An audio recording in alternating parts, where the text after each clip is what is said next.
नमस्कार। आज हम बात करने वाले हैं एक ऐसे सियासी साजिश की जो लोकतंत्र की जड़ों को खोखला कर रही है। 130वें संविधान संशोधन विधेयक, वो बिल जो प्रधानमंत्री और मुख्यमंत्रियों को गंभीर रूप के आरोपों में 30 दिनों तक जेल में रहने पर स्वतः पद से हटाने का प्रावधान देता है। यह बिल दोस्तों भ्रष्टाचार के खिलाफ में एक मजबूत कदम है, लेकिन विपक्ष, खासतौर पर कांग्रेस पार्टी, इसे जेपीसी यानी कि संयुक्त संसदीय समिति से बाहर रखने की साजिश रच रही है। और अब खबर यह आ रही है कि कांग्रेस पार्टी भी अपनी सहयोगी पार्टियों के दबाव में जेपीसी से बाहर रहने का फैसला ले सकती है। क्यों? क्योंकि उन्हें डर है कि भ्रष्टाचार का ठप्पा न लग जाए। राहुल गांधी जी, आपकी पार्टी जो खुद को भ्रष्टाचार विरोधी का चेहरा बताती है, आज उसी भ्रष्टाचार के डर से कानून से भाग रही है। क्या ये वही कांग्रेस है जो गरीबी हटाओ का नारा देती थी, या ये वही कांग्रेस है जो आज सत्ता की भूख में लोकतंत्र को बंधक बना रही है?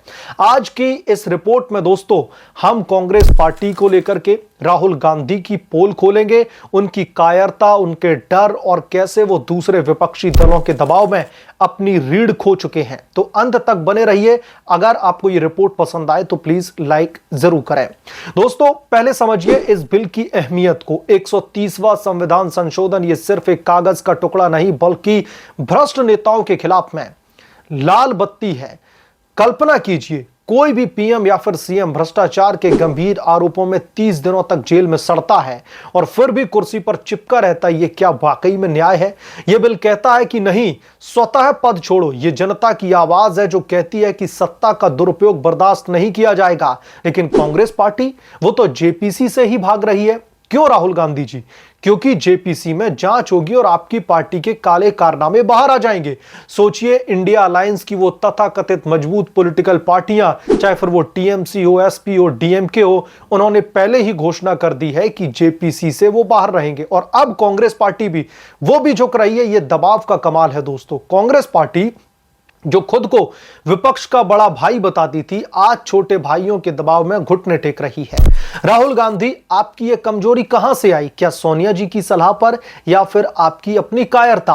आपको याद दिला दें कि 2019 के लोकसभा के चुनाव, जब आपकी पार्टी 44 सीटों पर सिमट गई थी, तब भी आपने कहा था कि हम मजबूत विपक्ष बनेंगे। लेकिन आज ऐसे विपक्ष बनेंगे? मजबूत विपक्ष नहीं, बल्कि मजबूत बहाने बना रहे हैं। आपकी वो मशहूर चौकीदार चोर है वाली लाइन तो आपको याद ही होगी, जब मोदी जी पर भ्रष्टाचार का आरोप लगाया था। लेकिन आज जब आपकी बारी आई तो फिर क्या? जेपीसी से भागो, क्योंकि डर है कि जांच में निकल आएगा 2G, कॉलगेट, ऑगस्ता वेस्टलैंड का काला सच। आपकी पार्टी ने दशकों तक सत्ता की दरअसल बल्लियों पर खेला है, लेकिन अब जब कानून आपकी गर्दन पर आया तो आप पीछे हट गए। और यह दबाव कैसा? इंडिया ब्लॉक की वो पॉलिटिकल पार्टियां जो खुद भ्रष्टाचार के आरोपी हैं, ममता बनर्जी की टीएमसी पर ईडी की रेड्स, अखिलेश यादव की समाजवादी पार्टी पर पुराने केसेस, वो सब मिलकर के कांग्रेस पार्टी को धकेल रहे हैं। भागो राहुल भैया, भागो। दोस्तों ये सिर्फ एक बिल नहीं, कांग्रेस की पूरी राजनीति का आईना है। वो दूसरे विपक्षी दलों के दबाव में क्यों आ रही है? क्योंकि अकेली लड़ने की हिम्मत नहीं है। याद कीजिए 2023 का मणिपुर हिंसा, जब कांग्रेस पार्टी ने एनडीए के खिलाफ में आवाज उठानी चाहिए थी, लेकिन अलायंस के दबाव में चुप्पी साध ली गई। या फिर सीएए एनआरसी पर टीएमसी और समाजवादी पार्टी ने कहा कि विरोध मत करो, तो कांग्रेस पार्टी ने आधा अधूरा स्टैंड लिया। राहुल गांधी जी, आपकी दबाव में झुकने की आदत कब बदलेगी? क्या आप जनता के लिए लड़ते हो या फिर सिर्फ कुर्सी के लिए? दोस्तों आप सोचिए, अगर कांग्रेस पार्टी जेपीसी से बाहर रही तो क्या होगा? भ्रष्टाचारियों को बचाव मिलेगा, पीएम सीएम पद पर कोई भी बैठा रहेगा, चाहे जेल में सड़ता रहे। यह लोकतंत्र का अपमान है। और राहुल गांधी, आप जो न्याय यात्रा निकालते हो, वो न्याय अब कहां पर है? कांग्रेस पार्टी में अब न्याय कहां हो रहा है? आपकी यात्रा तो भाग्य यात्रा बन गई। भागो भ्रष्टाचार से, भागो जांच से। और यह दबाव की राजनीति कैसी? कांग्रेस को लगता है कि अलायंस के बिना 2024 में जो भी चुनाव हुआ था, वो दरअसल ऐसा ही हाल अगले चुनाव में भी होगा।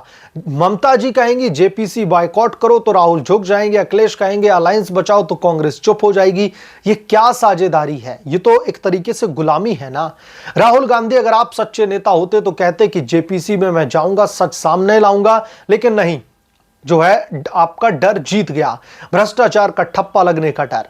राहुल गांधी, आपकी तीखी आलोचना का समय आ गया है। आप जो संसद में मोदी जी को सूट बूट वाले बोलते हो ना, वो सूट में छिपा डर क्यों है? जेपीसी से बाहर रहना मतलब कबूलनामा कि हम भ्रष्टाचारी हैं। आपकी पार्टी ने 70 साल सत्ता का जो है भोग चखा और लूटपाट की। आज जब कानून आया तो भागो, और ये सहयोगी पॉलिटिकल पार्टियां वो तो आपकी कमजोरी का फायदा उठा रहे हैं।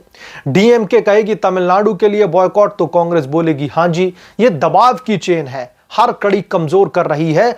और यहां पर दोस्तों दिलचस्प बात यह है कि टीएमसी हो, समाजवादी पार्टी हो, आम आदमी पार्टी हो या फिर तमाम दूसरी रीजनल पॉलिटिकल पार्टी जैसे कि लालू प्रसाद यादव की आरजेडी हो, इस बिल से ये लोग इतना ज्यादा डरे हुए, इतना ज्यादा सहमे हुए हैं कि इसका कोई सानी नहीं।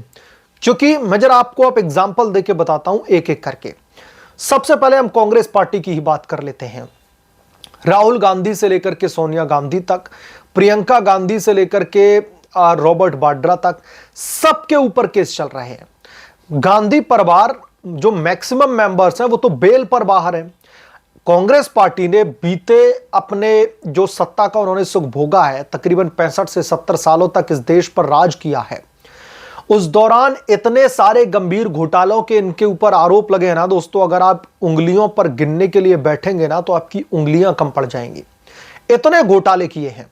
राहुल गांधी और कांग्रेस पार्टी ये अच्छी तरीके से जानती है कि अगर ये बिल पास हो गया, अगर हम जेपीसी में चले गए तो यकीनन तौर पर हमारी तो लंका लगने वाली है, हमें उठा करके जेल में डाला जाने वाला है। अब हम बात कर लेते हैं लालू प्रसाद यादव की।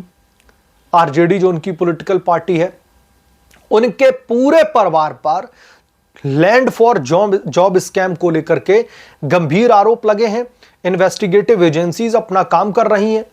वहीं चारा घोटाला की अगर हम बात करें तो लालू प्रसाद यादव के पूरे परिवार के ऊपर दरअसल गिरफ्तारी की ऑलरेडी तलवार लटक रही है। तो ऐसे में अगर यह बिल आता है तो लालू प्रसाद यादव का जो सपना है ना कि राजनीति को वो अलविदा कहें, उससे पहले उनके बेटे तेजस्वी यादव के ऊपर जो है बिहार के मुख्यमंत्री के तौर पर ताजपोशी कर दी जाए, उससे दरअसल पर्दा उठ जाएगा और उन्हें भी जेल जाना ही पड़ेगा।